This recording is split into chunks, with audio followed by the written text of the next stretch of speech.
As state funding for higher education has declined and tuition costs increased, the result has been an unprecedented spike in student debt. Student loan debt now exceeds credit card debt in this country. That's over $1.2 trillion.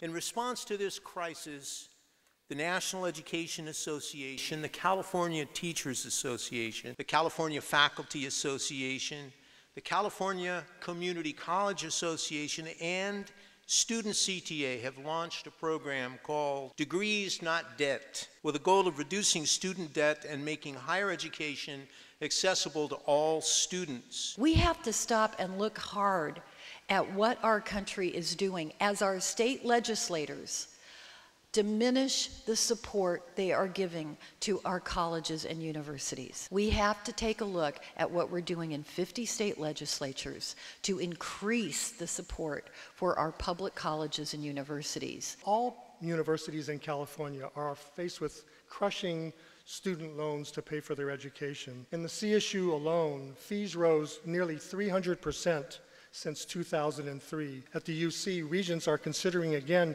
raising student fees due to the lack of state investment in higher education. This disinvestment has led to basically the privatization of public higher education, where students are now having to take on the debt with their families, whereas before the state would provide it. Many of my colleagues, my family, are also looking for ways to support their financial future, to support their education. Being able to afford college and being able to afford a higher education is better for the economy, it's better for our students, and it's better for our society. I find it sometimes so cynical to hear the mantra of college and career ready.